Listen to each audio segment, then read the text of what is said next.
Hello friends, how are you? Welcome to our YouTube channel Dhyan Commerce, the key of success. Please like, subscribe, share and press bell icon for notifications. Thank you. जय माता जी all dear students.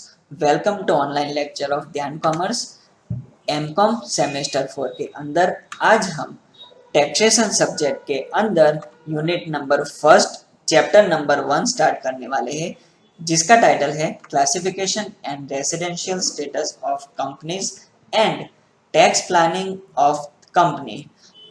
तो इस unit के अंदर हम company से related उसकी डेफिनेशन, क्लासिफिकेशन, कंपनी का residential status and company related tax planning का डिस्कशन हम करने वाले। तो चलिए आज के हमारा लेक्चर का क्वेश्चन नंबर 1 स्टार्ट कर।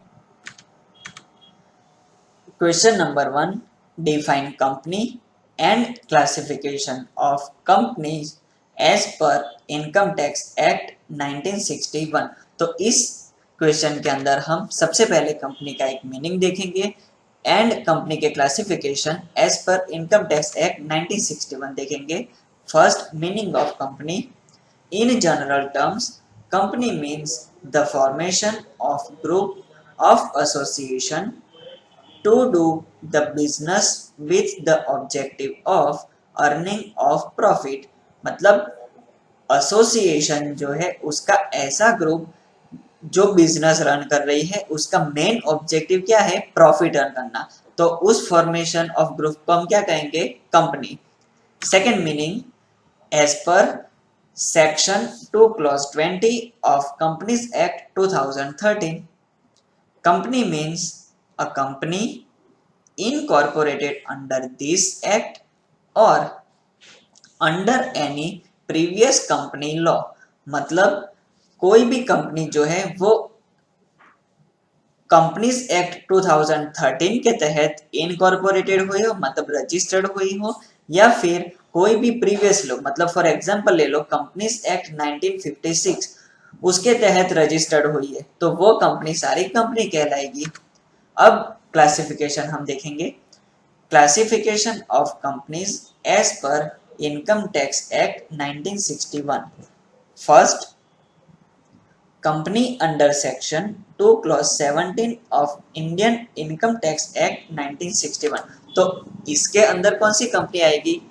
एनी इंडियन कंपनी और एनी बॉडी कॉर्पोरेट और under the laws of a country outside Indian और any institution, association or body, whether incorporated or not, and whether Indian or non-Indian, which is declared by as a general or special order of CBDT to be a company। मतलब कोई भी Indian company हो या फिर यहाँ पे देखो और दिया है, मतलब ऑप्शन एनी बॉडी कॉर्पोरेट और under the laws of a country outside Indian, मतलब इंडियन एक्ट के अंदर रजिस्टर्ड हुआ हुआ बॉडी कॉर्पोरेट या फिर फॉरेन कंपनी का कोई भी लॉ हो उसके अंदर रजिस्टर्ड हुई इंडियन कंपनी, और एनी इंस्टीट्यूशन, कोई भी इंस्टीट्यूट या फिर एसोसिएशन और बॉडी जो कंपनी के इंडियन एक्ट के अंदर रजिस्टर्ड हुई हो, वो इंडियन हो या फिर नॉन इंडियन, मतलब फॉरेन से रिलेटेड हो, फॉरेन कंपनी एक्ट में रजिस्टर्ड हुई हो, which is declared by as a general और स्पेशल ऑर्डर ऑफ सीबीडीटी। मतलब central board of direct taxes का जनरल, मतलब डायरेक्ट या फिर स्पेशल ऑर्डर डिक्लेयर्ड हुआ हो कि ये कंपनी है, तो उसे हम कंपनी मानेंगे। कौन से एक्ट के तहत? Indian income tax 1961। Second, Indian company under section 2 clause 26 of Indian Income Tax Act 1961। First point, a company formed and registered under any law relating to companies formally in force in any part of Indian other than the state of Jammu and Kashmir and union territories।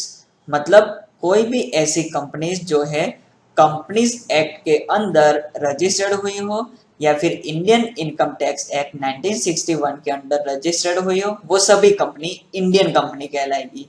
लेकिन इसमें exception क्या है, other than the state of Jammu and Kashmir and union territories, मतलब Jammu and Kashmir and UT जो है हमारे, उसके अलावा के सारे राज्यों के अंदर जो कंपनीज है उसके अंदर ये लागू होगा। सब point, a corporation established by or under a central state or provisional act, मतलब कंपनी जो है उसमें इंडियन टैक्स एक्ट या फिर कंपनीज एक्ट 2013 के अंडर जो भी सेंट्रल स्टेट हो या फिर प्रोविजनल एक्ट उसके अंदर रजिस्टर्ड हुआ कॉरपोरेशन। सेकेंड सब पॉइंट, एनी इंस्टीट्यूशन, एसोसिएशन और body which is declared by the board to be a company, मतलब अभी हमने आगे देखा कोई भी ऐसी इंस्टीट्यूट, एसोसिएशन या फिर बॉडी कॉरपोरेशन जो सीबीडीटी ने डिक्लेयर किया है कंपनी से, ठीक है, तो ये सब इंडियन कंपनी कहलाएगी। अब इसके अंदर ही second main point, in case of the state of Jammu and Kashmir, a company formed and registered under any law for the time being in force in that state, मतलब जम्मू एंड कश्मीर में जो भी कंपनीज का एक्ट है वो स्टार्ट हुआ हो time being in force in that state, तो वहां से लेके करंटली जो भी कंपनी रजिस्टर्ड हुई है उसको हम इंडियन कंपनी कंसिडर करेंगे। Then point number 3, in case of any of the union territories of Dadra and Nagar Haveli, Goa, Daman, Diu and Pondicherry, a company formed and registered under any law for the time being in force in that union territory। अब Jammu and Kashmir से related ही यह point है, लेकिन यहाँ पे कौन है, union territory.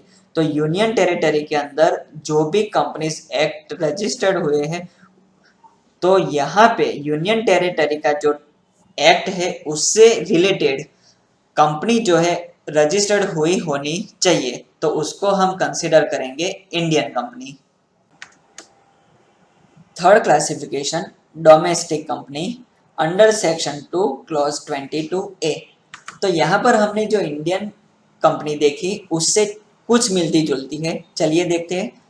A domestic company means an Indian company और any other company which in respect of its income liable to tax under the Income Tax Act has made the prescribed arrangements for the declaration and payment within India of the dividends into bracket including dividends on preference shares payable out of such income, मतलब कोई भी Indian company हो उसको हम domestic company तो कहेंगे, लेकिन इसके अलावा क्या दिया हुआ है हमें, और any other company which in respect of its income, मतलब कंपनी की जो भी इनकम होती है उससे रिलेटेड उसको जो भी टैक्स पे करना होता है इनकम टैक्स एक्ट के तहत, तो वो अपने जो डिविडेंड्स है उसका डिक्लेरेशन एंड उसका पेमेंट, उसका अरेंजमेंट इंडिया में से ही करे। सपोज फॉरेन कंपनी है लेकिन फिर भी उसका जो अरेंजमेंट है इनकम का एंड डिविडेंड का वो इंडिया से हो रहा है, तो वो हम डोमेस्टिक कंपनी में कंसिडर करेंगे। Clear? Then thus all Indian company are treated as domestic company, but all domestic company are not Indian company. अभी हमने देखा उसका डिफरेंस, सभी डोमेस्टिक कंपनी जो है वो इंडियन कंपनी होगी, लेकिन सभी डोमेस्टिक कंपनी जो है वो इंडियन कंपनी नहीं होगी। क्लियर? इंडियन कंपनी जो है वो डोमेस्टिक कंपनी है, लेकिन डोमेस्टिक कंपनी इंडियन कंपनी नहीं है। Number 4, foreign company under section 2 clause 23A। Foreign company means a company which is not a domestic company, that is, a company registered outside India in any other foreign country. Simple सा meaning है इसका, Indian act के अंदर registered ना हुई हो कोई भी कंपनी, लेकिन उसका मेन रजिस्ट्रेशन, उसका कॉरपोरेशन कहाँ हुआ हो, फॉरेन कंपनी में, इंडिया के बाहर कोई भी कंट्री में, तो उसको हम कहेंगे foreign company. Then number 5, widely held company under section 2 clause 18. अब उसके अंदर कुछ पॉइंट्स है, उससे हम वाइडली हेल्ड कंपनी का मीनिंग समझेंगे. A company owned by government और रिजर्व बैंक ऑफ इंडिया, मतलब ऐसी कंपनी जो गवर्नमेंट की हो या फिर रिजर्व बैंक ऑफ इंडिया की, मतलब गवर्नमेंट कंपनी जिसके शेयर्स पब्लिक ने इन्वेस्टमेंट किए हो, उसको हम कहेंगे वाइडली हेल्ड कंपनी. मतलब पब्लिक जो है वो इंटरेस्टेड हो कंपनी के अंदर, गवर्नमेंट की हो या फिर रिजर्व बैंक ऑफ इंडिया की, वो होगा वाइडली हेल्ड कंपनी. आगे उसके पॉइंट्स देखते हैं. Second, a company having government participation, that is, a company in which not less than 40% of the shares are held by government or the Reserve Bank of India or a corporation owned by the Reserve Bank of India. मतलब government participation वाली company ऐसी होगी कि जिसके not less than 40%, मतलब 60% या फिर उससे ज्यादा जो भी शेयर्स होंगे वो गवर्नमेंट या फिर आरबीआई या फिर आरबीआई के अंडर में कॉर्पोरेशन है उसने हेल्ड किए होंगे, मतलब वो धारण कर रही होगी. Number 3, companies registered under section 25 of the Indian companies act 1956, मतलब ऐसी कंपनीज जो कि सेक्शन 25 के अंडर रजिस्टर्ड हुई हो, कौन से एक्ट में, इंडियन कंपनीज एक्ट 1956 के under. Fourth, a company declared by the CBDT, मतलब central board of direct taxes ने कोई भी इंस्टीट्यूट हो जिसको कंपनी का दर्जा दिया हो, डिक्लेयर किया हो कंपनी से. Fifth, mutual benefit finance company, तो कोई भी ऐसी कंपनी जिसका मेन ऑब्जेक्टिव क्या है, प्रॉफिट अर्न करना, लेकिन उसके साथ साथ म्यूचुअल बेनिफिट, मतलब एक दूसरे के साथ जो उसका मेन बेनिफिट है वो फाइनेंस का हो. मतलब यहाँ पे दूसरी पार्टी कौन होगी, तो पब्लिक जो शेयर्स हेल्ड किए हुए हैं, शेयर्स धारण किए हुए हैं. Then sixth, a company having cooperative society participation, it is a company in which at least 50% or more equity shares have been held by one or more cooperative societies. मतलब ऐसी company जिसमें cooperative society involve हो, उसका participation हो. Cooperative हमें पता है कि जिसका मेन पर्पस जो है सोशल सर्विस का होता है, तो उन्होंने कंपनी के शेयर्स धारण किए हुए हो, कितने, एटलीस्ट 50%, मतलब 50% या फिर उससे ज्यादा. Then seventh, a public limited company, its equity shares were listed on a recognized stock exchange as on the last day of the relevant previous year. और देखो यहाँ पे पब्लिक लिमिटेड कंपनी मतलब जो भी कंपनी हो वो स्टॉक एक्सचेंज के अंडर रजिस्टर्ड हो. हमें पता है स्टॉक एक्सचेंज मेन दो है हमारे इंडिया के अंदर, एक national stock exchange NSE and second Bombay stock exchange BSE. तो उसके अंडर कंपनी का रजिस्ट्रेशन हुआ हो एंड कंपनी जो है प्रीवियस ईयर में उसके लास्ट दिन तक उसका रजिस्ट्रेशन हुआ हो जाना चाहिए, जब कंपनी का जो मेन काम होता है वो स्टार्ट हो उससे पहले. या फिर और करके second point, it's equity shares carrying at least 50% of the voting power, into bracket In the case of an industrial company, the limit is 40%, were beneficially held throughout the relevant previous year by government, a statutory corporation, मतलब कोई भी ऐसी company जिसका voting power minimum 50% जो हो वो किसका हो, गवर्नमेंट का। And in case of industrial company ये लिमिट कौन सी है, 40%, तो इसको हम कहेंगे पब्लिक लिमिटेड कंपनी। एंड फिर से एक बार, ये सभी जो पॉइंट्स हमने देखे किसके देखे, वाइडली हेल्ड कंपनी के, तो इसको हम कहेंगे वाइडली हेल्ड कंपनी। अब इससे बिल्कुल ऑपोजिट हम देखते हैं closely held company. Number 6, closely held company. It is a company in which the public are not substantially interested, मतलब ऐसी कंपनी जिसमें पब्लिक इंटरेस्टेड नहीं होती है, मतलब पब्लिक का पार्टिसिपेशन नहीं होता है। शॉर्ट में हम कहें तो नॉन गवर्नमेंट कंपनीज, जिसमें गवर्नमेंट का कोई हस्तक्षेप होता नहीं है।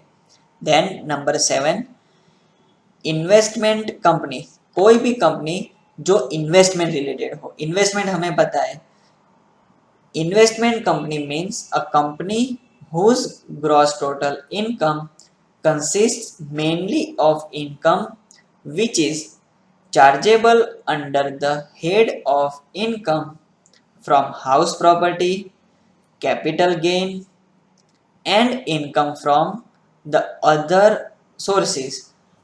कोई भी कंपनी जो हो वो हाउस प्रॉपर्टी में इन्वेस्ट करे या फिर शेयर्स, डिबेंचर, बॉन्ड्स उसके अंदर इन्वेस्टमेंट करे या फिर कोई भी अदर सोर्सेज गवर्नमेंट सिक्योरिटीज में इन्वेस्ट करे, तो उसकी मेन इनकम जो होती हो वो इन्वेस्टमेंट से होती हो, तो वो कंपनी को हम कंसिडर करेंगे investment company. Then next number 8, industrial company under section 2 clause 8C of finance bill 1985। तो ये जो कंपनी है इंडस्ट्रियल कंपनी, वो कोई भी इंडस्ट्रियल काम करती होनी चाहिए। इंडस्ट्रियल काम मतलब जीआईडीसी वर्क, हमें पता है कोई भी प्रोडक्शन का काम हो वो जीआईडीसी में होता है, तो उसको हम कहेंगे industrial company. Then government company, तो गवर्नमेंट से जुड़ी हुई सारी companies, a company owned by government or Reserve Bank of India, a company having government participation, that is a company in which not less than 40% of the shares are held by government or Reserve Bank of India or a corporation owned by the RBI। ये अभी हमने आगे ही देखा widely held company के अंदर। तो government company उसको हम कहेंगे कि कंपनी के मिनिमम 40% शेयर्स गवर्नमेंट या फिर आरबीआई या फिर आरबीआई की कोई भी कॉरपोरेशन इंस्टीट्यूट के ने धारण किए हुए हो, तो उसको हम कहेंगे government company. Then number 8, banking company, तो कोई भी कंपनी जो बैंकिंग का काम कर रही हो, जैसे कि म्यूचुअल फाइनेंस हो या फिर कोई कंपनी ऐसी हो जो किसी को पैसे देके उसका इंटरेस्ट कलेक्ट करे, तो उसको हम कहेंगे बैंकिंग कंपनी। और उसका रजिस्ट्रेशन भी कहाँ हुआ होगा, तो बैंकिंग एक्ट के अंदर। देन नंबर 11, इंश्योरेंस कंपनी, तो इंश्योरेंस भी हमें पता है दो टाइप्स के इंश्योरेंस होते हैं, एक लाइफ इंश्योरेंस एंड दूसरा जनरल इंश्योरेंस। लाइफ इंश्योरेंस जो है वो इंसान से जुड़ा हुआ होता है एंड जनरल इंश्योरेंस जो है वो इंसान के अलावा बाकी सभी का होता है, जो भी निर्जीव है उसका। तो इंश्योरेंस रिलेटेड सारी कंपनी जो इंश्योरेंस एक्ट से रजिस्टर्ड हो, तो उसको हम कहेंगे इंश्योरेंस कंपनी। तो यहाँ पे इनकम टैक्स एक्ट के जो क्लासिफिकेशन है वो कंप्लीट होते हैं। अब next question, question number 2, classification of companies as per companies act 2013। आगे जो हमने क्लासिफिकेशन देखे वो इनकम टैक्स एक्ट 1961 से रिलेटेड थे। अब ये जो क्लासिफिकेशन है वो कंपनीज एक्ट 2013 से related. Company means a company incorporated under this act or under any previous law. As per Companies Act 2013, the classification of companies is done in 5 major heads. Each head has subhead and each subhead has its subhead. These 5 main heads are, तो यहाँ पे जो company की definition दी है पहले हम उसका discussion करते हैं। Company means a company incorporated under this act, मतलब इस एक्ट के अंदर रजिस्टर्ड हुई हो या फिर अंडर एनी प्रीवियस लॉ, ये मीनिंग हमने आगे भी डिस्कस किया हुआ है। तो इसके जो मेन क्लासिफिकेशन है वो 5 है और उसके सब क्लासिफिकेशन सब हेड है एंड उसके भी सन हेड है, उसके भी क्लासिफिकेशन। तो चलिए हमारा पहला मेन हेड देखते हैं, classification on the basis of number of shares. तो नंबर ऑफ शेयर्स से मेन 2 टाइप्स है, पब्लिक एंड प्राइवेट। प्राइवेट के 2 टाइप्स है, small company and not small company. And not small company के भी 2 types, 1 person company and multi person company.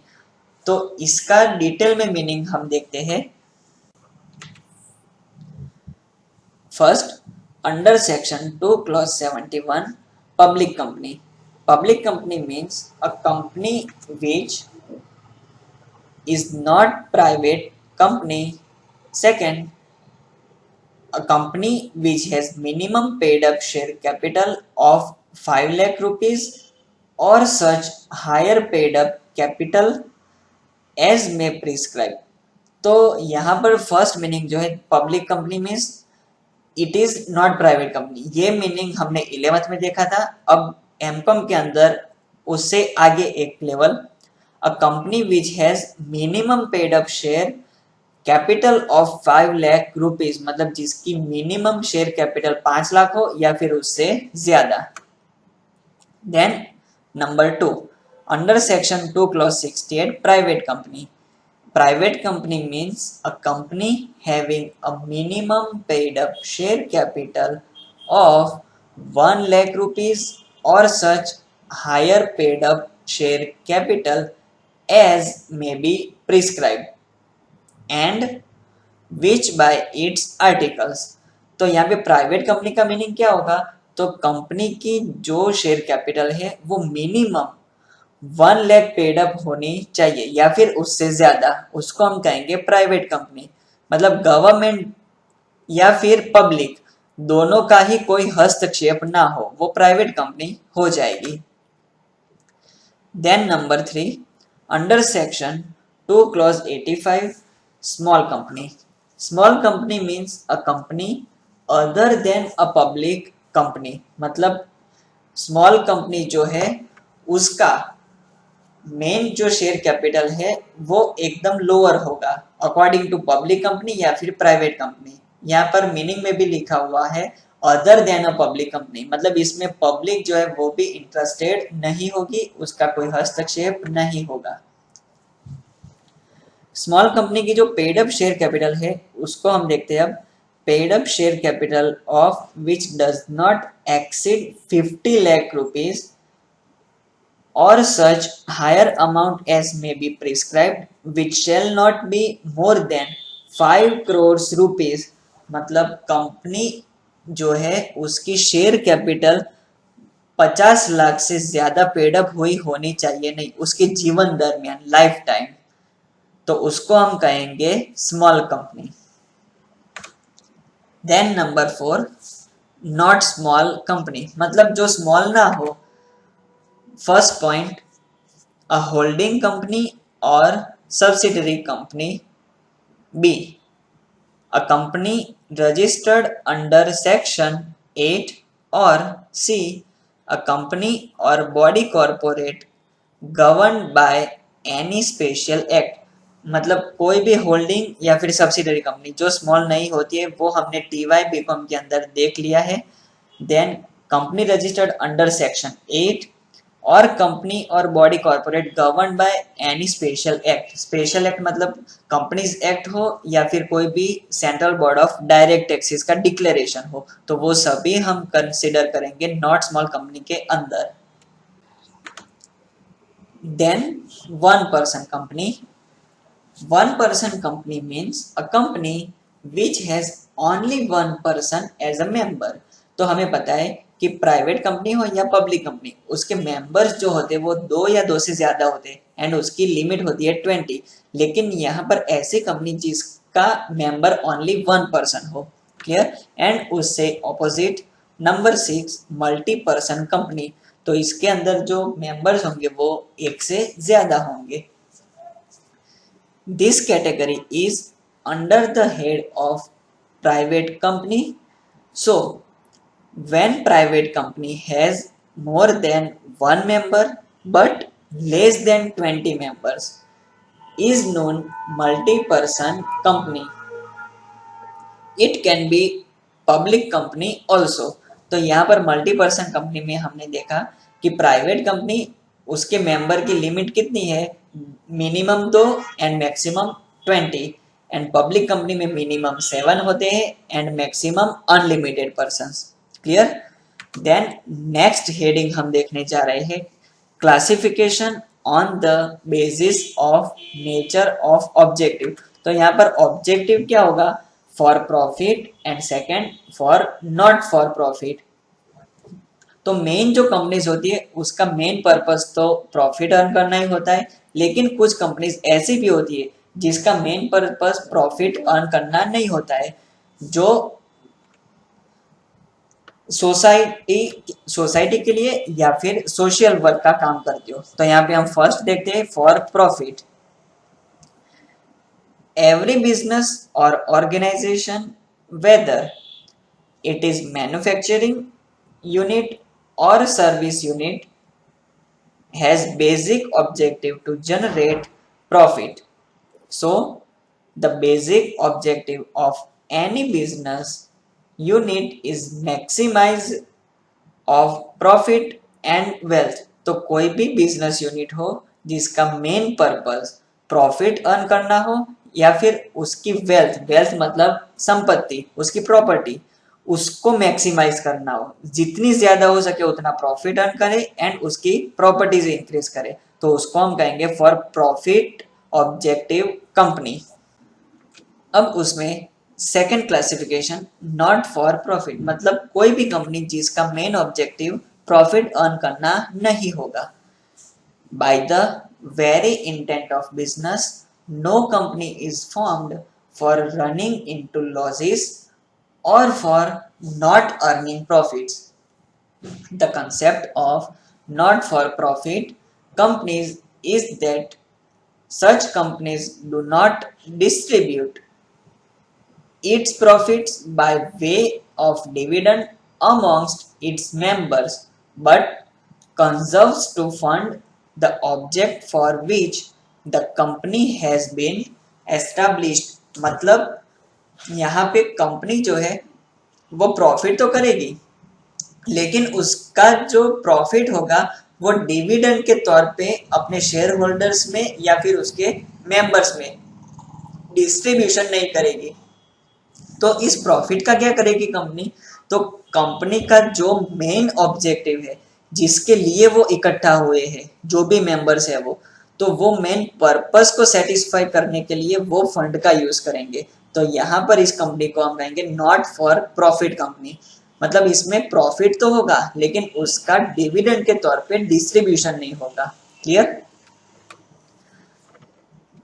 Third main classification on the basis of liability. तो हमें पता है liability के types, first of all unlimited and second limited. अब limited में भी दो, by shares and by guarantee.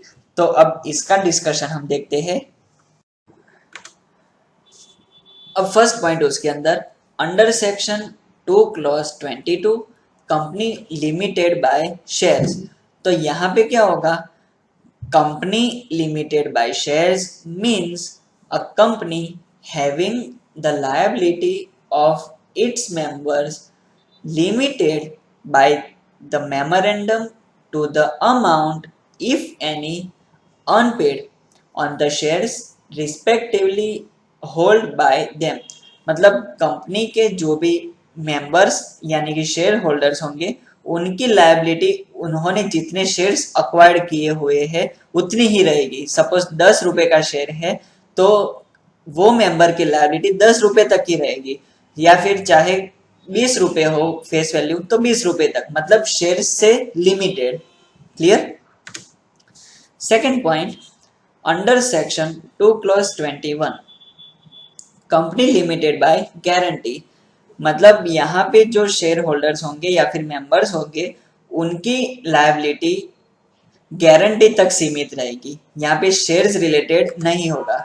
चलिए हम देखते हैं। Company limited by guarantee means a company having the liability of its members limited by the memorandum to such amount as the members may respectively under undertake to contribute to the assets of the company in the event of its being wound up। मतलब जब कभी भी company बंद होने जा रही हो तो मेंबर्स ने जितनी भी गारंटी दी हो, सपोज 5 लाख 10 लाख, तो वो लिमिट तक ही उनकी लायबिलिटी रहेगी। उससे ज्यादा जितना भी लॉस हो रहा हो तो वो मेंबर्स पेड अप करेंगे नहीं। Clear? Then number 3, under section 2 clause 92 unlimited company, तो यहाँ पे जो भी शेयर होल्डर्स या फिर मेंबर्स है उनकी लायबिलिटी अनलिमिटेड रहेगी। Unlimited means a company not having any limit on the liability of its members। तो यहाँ पर कंपनी के जो मेंबर्स है उनकी लायबिलिटी अनलिमिटेड हो, अपनी खुद की भी प्रॉपर्टी सेल करनी पड़े तो वो करेंगे, तो उसको हम कहेंगे अनलिमिटेड कंपनी।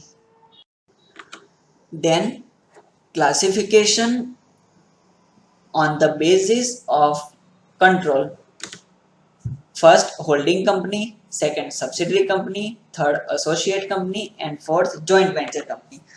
तो चलिए हम उसका डिटेल में मीनिंग देखते हैं। Under section 2 clause 46 holding company, in relation one और more other companies means a company of which such companies are subsidiary companies when more than 50% shares are acquired by the company, acquirer company is known as holding company। तो यहाँ पर हमें पता है कि दो company होती है और कोई भी कंपनी हो उसके 50% या फिर उससे ज्यादा शेयर्स कोई एक कंपनी ने अक्वायर्ड किए हुए होते हैं, तो जो भी कंपनी ने शेयर्स अक्वायर किए हैं उस कंपनी को हम कहेंगे होल्डिंग कंपनी, एंड जिस कंपनी के शेयर अक्वायर्ड किए हैं उसको हम कहेंगे सब्सिडरी कंपनी।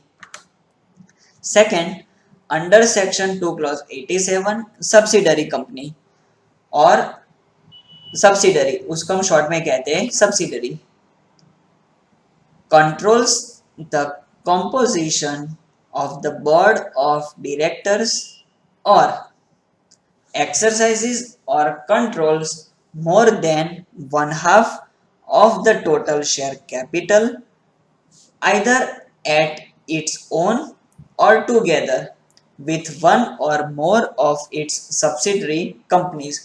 तो यहाँ पर जिस कंपनी के शेयर दूसरी कंपनी ने अक्वायर किए हैं उसको हम होल्डिंग कंपनी कहते हैं, एंड जिस कंपनी के शेयर अक्वायर किए हैं उसको हम सब्सिडरी कंपनी कहते हैं। अब वो चाहे एक हो, दो हो या तीन हो, जितनी भी हो सकती है।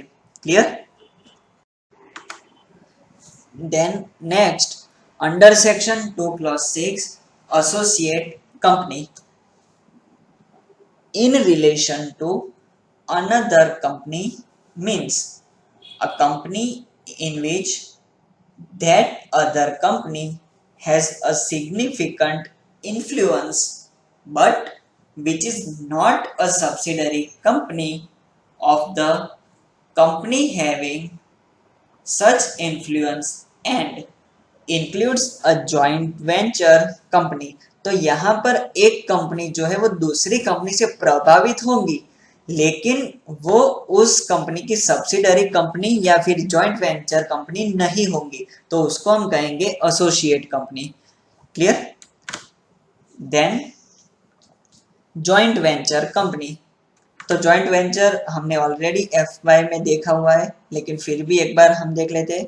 Control has been defined under section 2 clause 27, therefore it may be possible that there is a shareholders agreement or a joint venture agreement between parties wherein without the consent of the other party the second party cannot do certain transactions। तो यहाँ पर दो company जो है वो joint venture में होगी, मतलब एक साथ में अग्रीमेंट किया हुआ होगा, कॉन्ट्रैक्ट किया होगा। तो एक कंपनी के परमिशन के अलावा दूसरी कंपनी जो है वो कोई भी ट्रांजेक्शन नहीं करेगी, मतलब कोई भी ट्रांजेक्शन करने से पहले दोनों कंपनी के कंसेंट होने चाहिए, दोनों की परमिशन होनी चाहिए। Clear? Last heading, classification on the basis of access to capital market. तो कैपिटल मार्केट से जुड़े दो पॉइंट है, listed company and unlisted company. First हम देखते हैं listed company.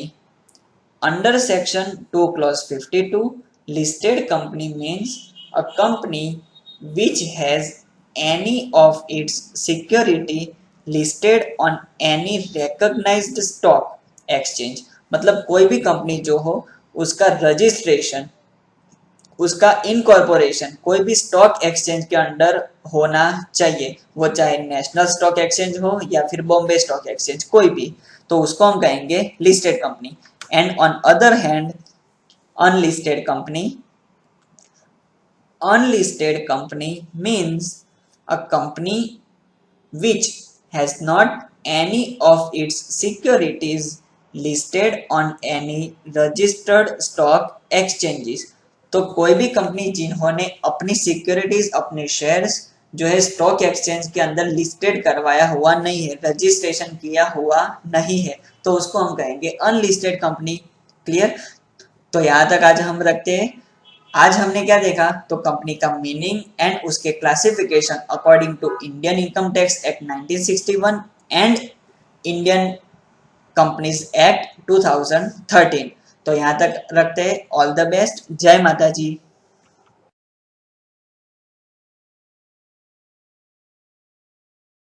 Please like, subscribe, share and press bell icon for notifications.